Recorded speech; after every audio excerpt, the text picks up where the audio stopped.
Understanding ఇప్పుడు మహారాష్ట్ర ఎన్నికలు BRS party understanding ఇక్కడ జరిగినటువంటి దాడిని కూడా పట్టించుకోకుండా కాంగ్రెస్నే తప్పుపట్టే ప్రయత్నము.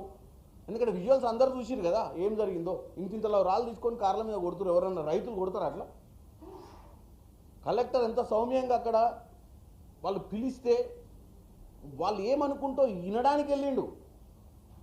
కానీ అక్కడ ఆల్రెడీ ప్రొవోక్ చేసి ఒక పొలిటికల్ మోటివేషన్ తోటి అటాక్ చేసి అక్కడ డెవలప్మెంట్ అనే పనిని ఆపాలన్న ఉద్దేశంతో ఈ పని చేసిరు అనేది క్లియర్ కట్ కనపడుతుంది. దానికి మరి బీజేపీ వాళ్ళకి ఎందుకు కనపడతలేదు? రాజకీయాలేనా? ఇవాళ వాళ్ళు బాధ్యత గల పొజిషన్లు ఇవాళ ఢిల్లీలో ఉన్నారు. ఐఏఎస్ ఆఫీసర్ అంటే ఏం చిన్న పొజిషన్ కాదు కదా, సెంట్రల్లీ కనెక్టెడే కదా. అటువంటి ఆఫీసర్ని భయభ్రాంతులకు గురి చేసి అక్కడి నుంచి తరిమి కొట్టే ప్రయత్నం చేస్తుంటే అన్ని విజువల్స్ చూసి కూడా ఇవాళ వీళ్ళ డ్రామా నాకు అర్థం కావట్లేదు. నేను ఒక్కటే చెప్తున్నా, 10 ఏళ్ల పాలనకు 10 నెలల పాలన మధ్యన ఈ సంఘర్షణ. 10 నెలల్లో కాంగ్రెస్ తీసుకుంటున్నటువంటి కార్యక్రమాలు, 10 నెలల్లో ఒక్కరోజు కూడా సెలవు తీసుకొని ముఖ్యమంత్రి, 10 రోజులు కూడా సెలవు తీసుకొని ముఖ్యమంత్రి 10 నెలల్లో, 10 ఏళ్లలో 10 రోజులు కూడా కనపడని ముఖ్యమంత్రికి జరుగుతున్న పోరాటం ఇది. ఫామ్ హౌస్ నుంచి బయట సెక్రటేరియట్కి వచ్చిన దాఖలాలు లేవు.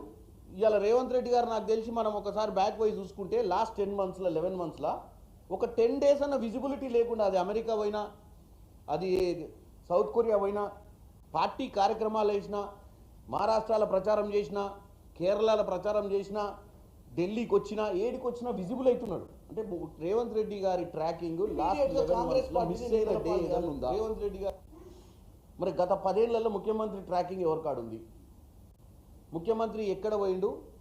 ఎల్బీ స్టేడియంలో ప్రమాణ స్వీకారం చేసిన నిమిషం నుంచి మంచి చేయాలన్న తాపత్రయం పడుతుండు.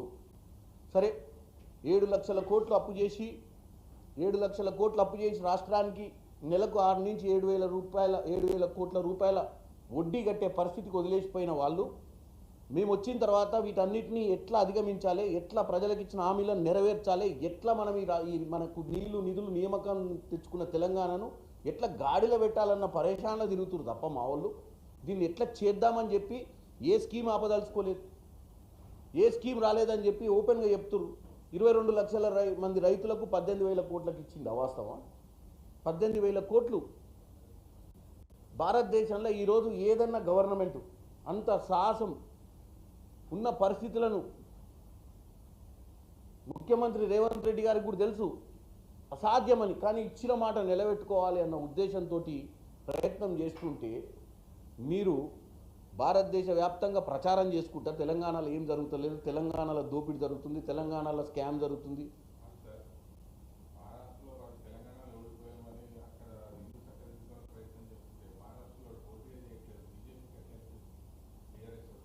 ఇదేందన్నా